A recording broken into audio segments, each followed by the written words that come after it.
So I will speak in English if it's okay. And so thank you very much. It's a great pleasure to be here. My talk will be about weakly interacting particle systems on random graphs.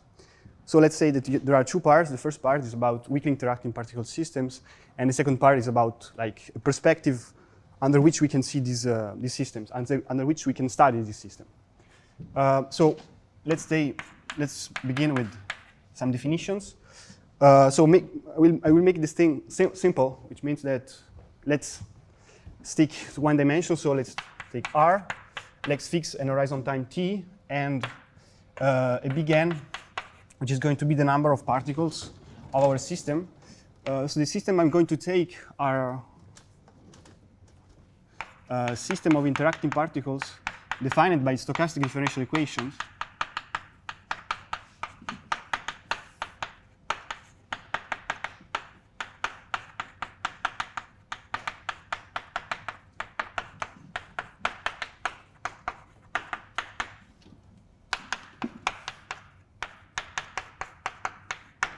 So let me tell you something about these systems. So I'm considering a rather particular class of systems. Okay.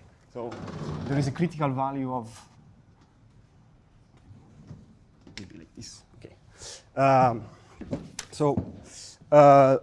I'm considering a particular class of interacting particle system. So for example, I'm considering f and gamma, which are two functions on R and R2, to be like Lipschitz continuous and so measurable and Lipschitz continuous. I'm considering bi t greater than 0 or I in the integers to be IID Brownian motions on R. And the initial conditions, let me just, for now, take xi0, which is a sequence on R. So I'm not focusing on deterministic or stochastic initial conditions. I will be more precise later, and this is going to be a very important part of the talk. So as I was saying, I'm not considering a lot of interacting particle system because I'm not considering singular interaction type. So my function f and gamma are rather general, and I'm basically asking what is interesting to study about this system. So as you can see, this part is a part of the interaction, and this part is like if my particles, my n particles are not interacting, then I think gamma equals 0, and the singular dynamics is given by f. Otherwise, if I take an interaction, then the interaction is given by the function gamma, and particle I interacts with particle j, and the interaction is given by gamma xi xj. And I'm considering a particular system in the sense that it is a mean field system, because if you think the particle I and j, and if I put a link between I and j if particle I interacts with particle j, then you have that particle I is interacting with all the others, and this is true for all I. So basically, I'm considering what is called a mean field system where each particle is interacting with all the others. And in the second part, I will focus on this network part, of the connections. Okay. What is interesting to study about this system? There is a symmetry, if you want, in this equation. So even if the initial condition may differ, each particle satisfies the same equation, formally the same equation. So it is rather interesting to study the population behavior. So how, in time, the population is going to be distributed over R. So it is natural to define the empirical measure and to study the empirical measure. And the empirical measure, it is obviously a probability over R for each time t. And since I have a strong solution which is continuous, then I can even consider mu n for t between 0 and t as a trajectory on the space of probabilities. And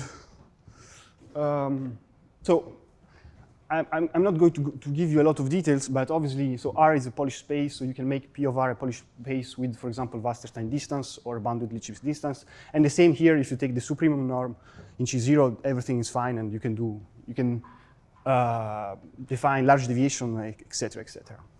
For now, the probabilistic viewpoint is given by the Brownian motions. And so let me call bold P the probability related to the Brownian motions. And so mu n is a random variable with respect to this probability. And what one would like to do is to have a limit, to have a law of large numbers for mu n. And so let's say theorem. It is interesting because there is a law of large numbers, and actually you can characterize the limiting measure, the limiting trajectory. So this object is going to converge to some object which I call just mu, which is again a probability, and there is a characterization for this probability. But obviously I need, since I'm working with the empirical distributions, I need to now ask something on the initial conditions, because I need to converge at something at the beginning. So the first hypothesis that I make on the initial condition is that un0 converges to mu0. Okay, again, I'm not going to give you details. I'm just saying that it's converging. So if you have deterministic initial conditions, I just want them to converge weakly in P of R, but you can take them, for example, random, and so you have, for example, you want a law of large numbers for mu n0, okay, for the initial conditions and then for mu n0. So if you have such a convergence, then you have this convergence where mu is given by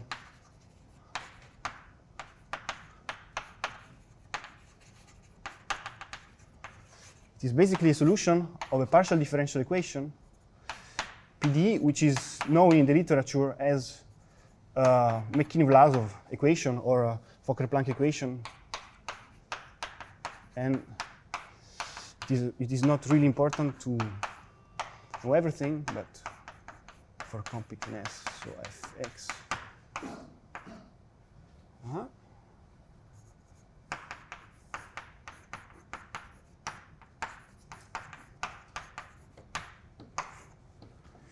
And there is another parenthesis, and obviously, at the initial time, it's going to take the value mu0, which converges. So this PDE is obviously, it is nonlinear because you have ut quadratic in the second term here, and it is actually well known. So in the deterministic case, so when I do not take the Brownian motions, there is a limit equation which is called Vlasov equation, which was studied so originally by Jeans in the 1915, and then by Vlasov in the 20s, and then adding the stochastic part, you have the results by Katz and McKean in the 50s and the 60s. But I go rather, since there's not a lot of time, I will skip a little bit of details. Okay, so we have the limiting behavior. And, okay. Now, let me set the random graph perspective. So we know how this system behaves for a fixed time. If I let n tend to infinity, I know more or less how how my distribution is going to behave. Actually, there are, so this is like, if you want, this is a law of large number theorem, but you also have central limit theorem and large deviations, which I'm not going to mention. I'm just mentioning a property for this kind of system, which is the propagation of chaos. And for this thing, I'm going to give you two references where you can find all the other references for a law over large numbers, central limit theorem, large deviation about mu n. So the now very famous lectures of Sneitman in St. Flour in 1991, and then there is a reference by Melear in 1996 about propagation of chaos. So what is propagation of chaos? So propagation of chaos is basically you start with IID initial conditions. So you start your system, you have particles that are distributed independently, and you basically let your system evolve. Then your particles will become dependent because the equations are coupled for all I, and so they will get dependent. But if you fix, let's say, the first k particles, and if you study the law of the first particle, in the limit of n which tends to infinity, you can prove that this law will converge to a product measure, which is associated, obviously, to the solution of this system. And the strategy of the proof is basically coupling this system with a nonlinear system, which McKean and Katz introduced 50 years ago. And by decoupling this system, by this coupling, you can show actually that the first k particles will converge, will be independent, will have an independent law in the limit. Okay, and this is another very important point for the sequel. So keep in mind this propagation of chaos viewpoint. So random graph. So as I said, this system is defined in a way on a complete graph because each particle interacts with all the others. But in the last few years, many applications are concerned with complex networks. For example, if I want to model the neurons in the brain, then it is like an oversimplification to say that each neuron is talking to all the others. You have like each neuron will talk with the part of the others. And so we want to, in a way, extend this kind of system to a system where there is an information given by the networks. Okay. So let me take another system. So I will skip F because it is not really important.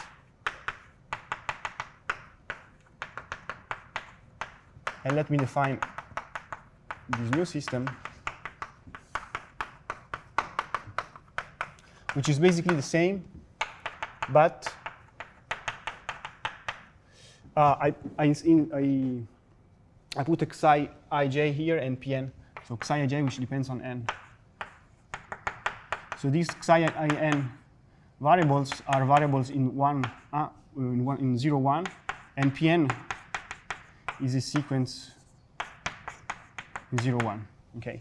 So basically, I'm just saying that particle I is interacting with particle j if and only if psi ij is equal to 1. Okay. So if you see these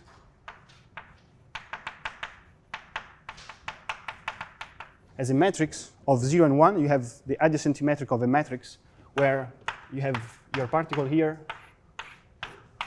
and E is talking to k if ik is equal to 1. And otherwise, say p equals to 0. Okay. If there is no link, you take 0.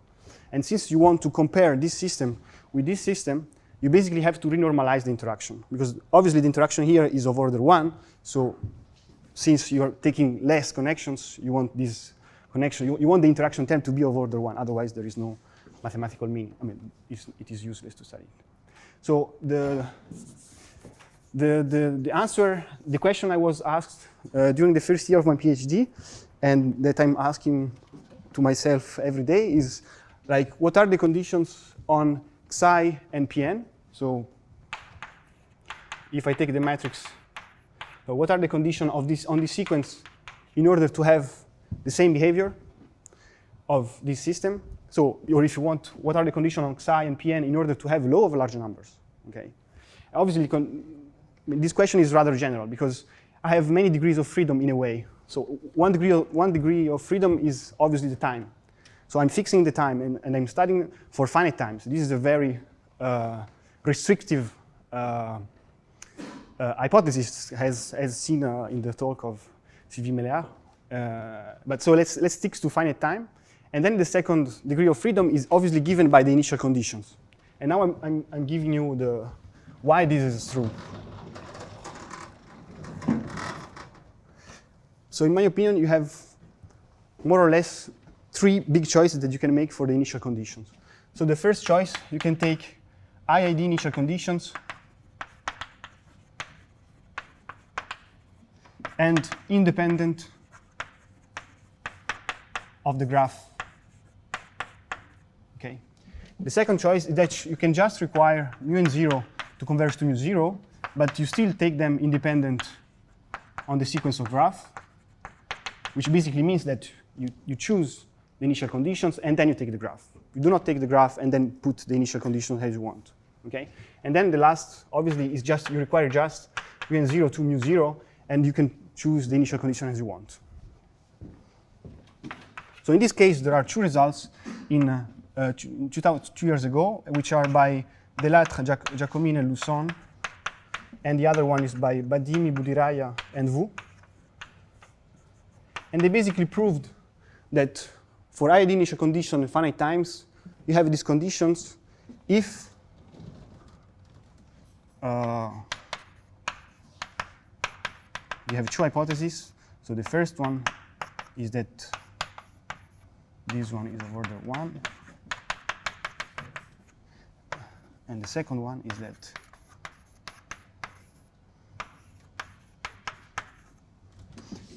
so under these two conditions on the graph, on the sequence of graphs, they show the convergence. What are these two conditions? So, rather difficult. Okay. So the first, let's start with the last one. So the last condition is that, so Pn is basically the density of each vertex. Okay. Because as you can see here, when you sum 1 over n, sum over j, Cij, you're basically computing the degree, and when you are dividing by n, you're basically taking the density, so the degree divided by n. Okay, thank you. Yeah, okay. So n times n is going to be the mean density. Thank you. It's going to be the mean density, and this is like a mean field assumption. You want that in the limit, you see an infinity of particles. So you want that your graph is, you have a lot of connections. So each side have divergence of connections. And the first one is just that the normalization, Pn, has to be good for the graph. So you have that for each vertex, the density is well normalized by Pn. So this is, it means of order 1 for me. Okay. So this is like an homogeneous condition on the degree. So you want your graph to be homogeneous in a degree.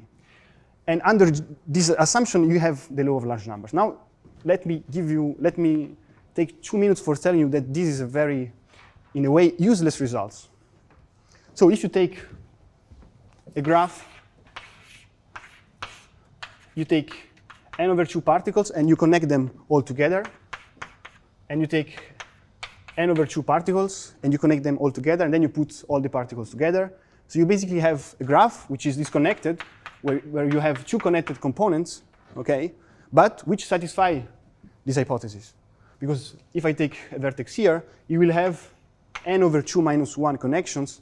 So this hypothesis is satisfied for Pn equals to 1/2. Okay. So this is like that you have that the law of the system on this graph is the same of the law on the complete graph, which is like, it is not possible. But the point is that if you take IID initial conditions and you study the law, then you will have a system here, which are different but the same in law. So that the law of the whole of such a system is going to be the same of the law of this component or of the complete case. So in a way, taking IID initial conditions will hide a lot of properties of the graph. I mean, will hide the geometry. So it's basically you're adding the graph, but then you're saying that, okay, if the graph is homogeneous, then no matter the graph I take, it is okay. But what you want to know is exactly what are the geometrical properties of the graph in order to have such a convergence. So last year, with the Helge Dieter and Giambattista Giacomin, we studied this kind of system under the only assumption that the empirical measure converges. So probabilistic, random or deterministic initial conditions, but just that the empirical measure converges. And we basically proved that if you take psi n to be a Erdős-Renyi random graphs of parameter Pn, which basically means that particle I is connected to particle j with probability Pn, and they are, psi ij are basically IID random variables with parameter Pn, the symmetric or not, this is not the point. And you have the convergence if nPn is much greater than log n. So if it diverges, these conditions, but greater than log n. So the point here was, whenever you take IID initial condition, you can use propagation of chaos property. So you basically can decouple your system. You can basically use the nonlinear process and decouple your system and say that it's going to converge to this nonlinear system, to nonlinear system of equations. And whereas in this case you cannot decouple it anymore because you don't have this independence, this initial independence, and you need to exploit the statistical homogeneity of the graph. You need to exploit the fact that the graph is really homogeneous and is going to mix everything and is going to give you the mean field behavior you had at the beginning. Okay. Obviously, okay. I mean, yeah, exactly. What is the point now? I mean, for other, I mean, what are the questions now? For other graphs, this is true. And are there any graph? Is there any graph for such that a condition for such that I can take initial conditions that depend on the graph but still have the mean field behavior? And that's it. Thank you. Thank you.